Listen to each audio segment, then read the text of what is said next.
In the last lesson, we worked with complex numbers, and today we're going to work with complex numbers in their polar form. So let's recall that the cosine of theta can be represented as x over r, and that the sine of theta is y over r, and that the tangent of theta is y over x. And so, by multiplying both sides by r, we get that x equals cosine of theta, and that y equals r times the sine of theta. Now let's also recall that a complex number in standard form is written in a plus b times I form. Now, in a similar way, we can say that z equals x plus y times I. Instead of a, we'll use the variable x. Instead of b, we'll use the variable y. So then to graph these complex numbers, this x value is the horizontal graph value, and this y number is the vertical value. And so you can graph the point, where the horizontal value is the real number part, and the vertical value is the imaginary number part.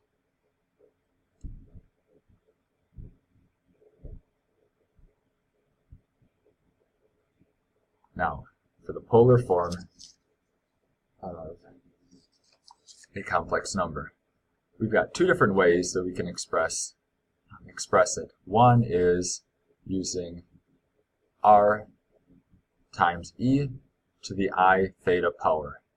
And this is one that we're going to be using quite a bit here. It's called Euler's formula. It's pronounced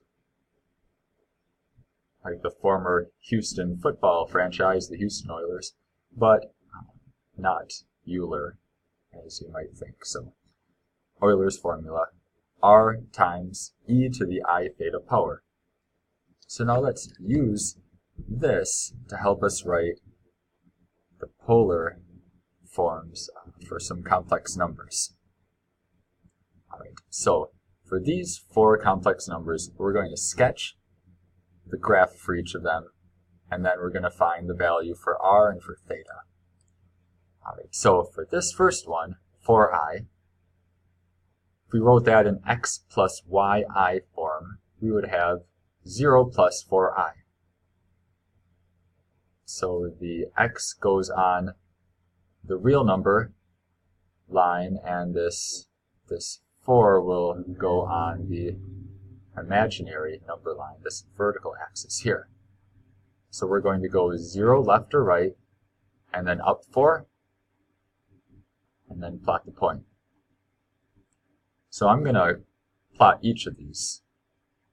Right. Now, we don't have any imaginary part to this number, so we must have a 0 in front of that I. So we'll go -3 on the horizontal axis, 0 vertically, and so our point will be here. Now we've got a real part and an imaginary part. The real part says left 4, imaginary part says up 4. Our real part here says √3. Now √3 is approximately 1.7 something. So we're going to go over √3. And then we've got an invisible 1 in front of that I. So we'll go up to about right there. All right.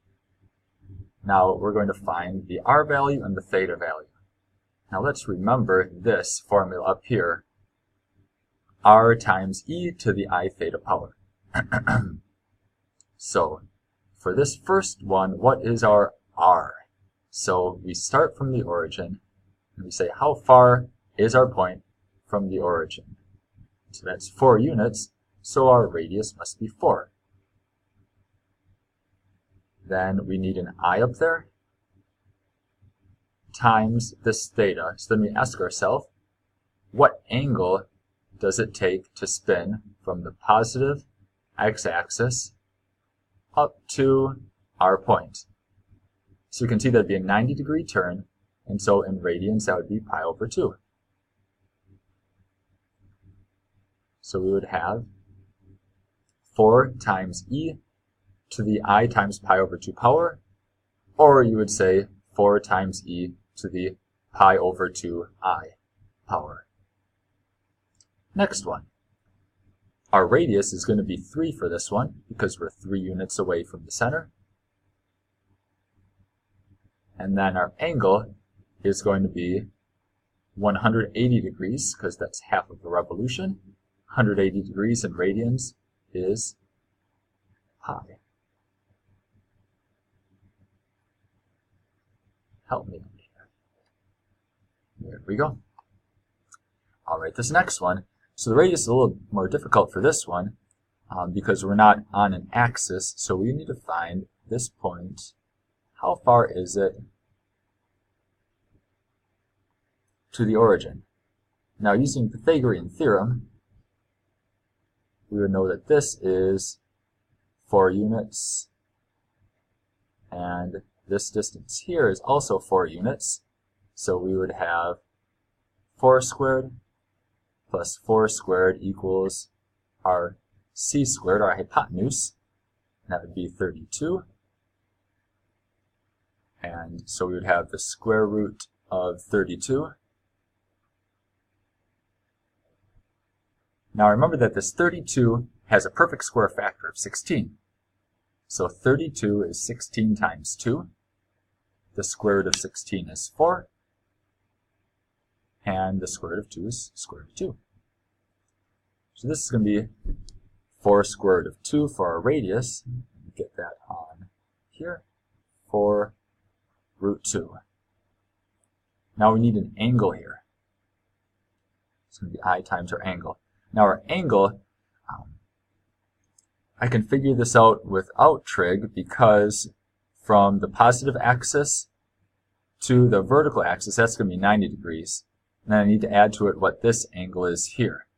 Now I notice that if I had drawn this line perfectly, that we would always go through the corner of these grid boxes because we're always going over one and up one. So this is a 45-degree angle here. Perfectly diagonal.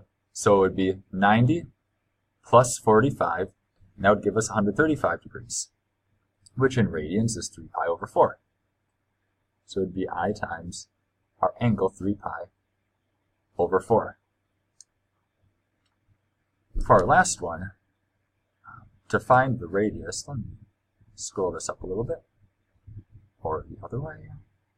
It's the way my face is not in the way. You don't need that. Alright, so we need to find the radius. Now think of this as a triangle, like that.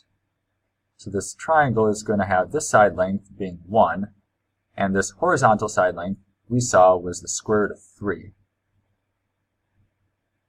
So then what we've got here is we've got a triangle with side lengths of 1 and root 3.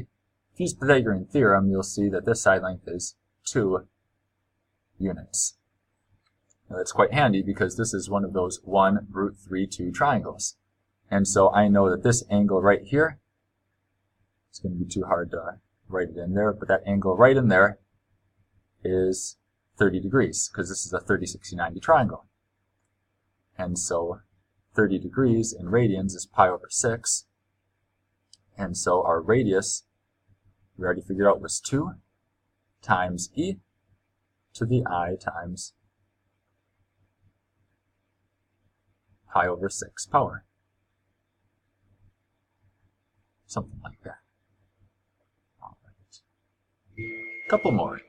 So for this one, we're going to convert back into complex number form from polar form. So we're eventually going to want something in x plus y times I form.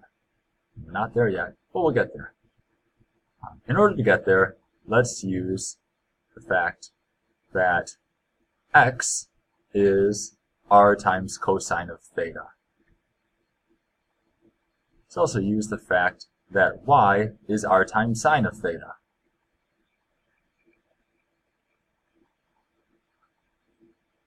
And so that would be y times I, so we need to multiply that r sine theta by I. So in this expression here, I want to identify what's my r and what's my theta, and then I can plug those in. So r is 3. My theta is the part of the exponent that's being multiplied by I. So pi over 6 must be my theta. So we're going to use this expression right here.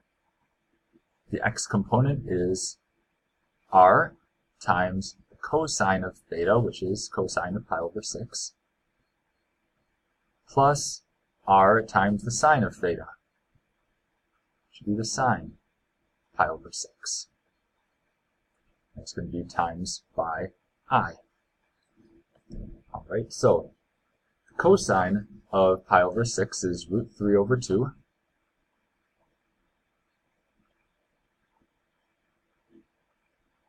And then the sine of pi over 6 is 1/2. So multiply by 1/2 and then times I. So 3 over 1 multiplied there is 3 root 3 over 2. And then we have plus 3 over 2 I. And since we want this in x plus y I form, we've got something in x plus y I form.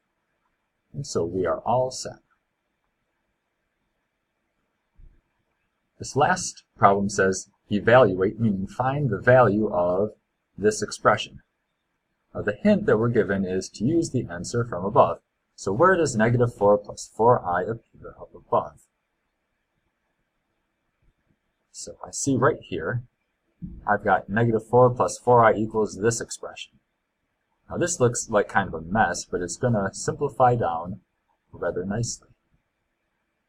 So instead of taking the 4th power of this sum, which could be messy, we're going to substitute in. 4 times root 2 times e to the I times 3 pi over 4 power. Since we're multiplying that exponent, I can multiply in any order that I want to. So I'm going to change the order around up there. All raised to the 4th power. Now, let's remember the rules of working with exponents. When we have the power of a product, then we can set this power to each of the factors in the product. So we've got 3 things being multiplied. Here we've got a 4, a root 2, and then an e to some power. So the power of a product rule says take each of those pieces and raise them to that power. 3 pi over 4 times I power. Alright, now 4 to the 4th power is 256. And then root 2 to the 4th power is going to be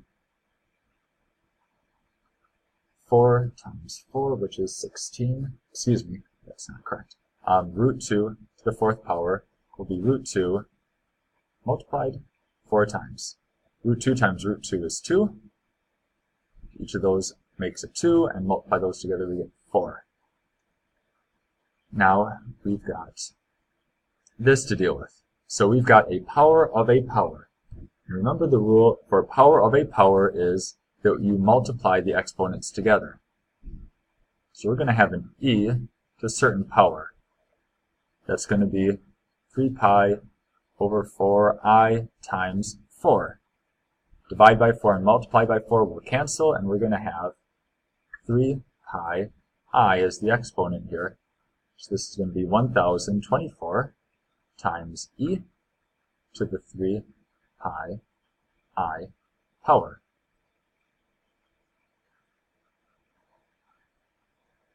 Alright, I'll see you in class.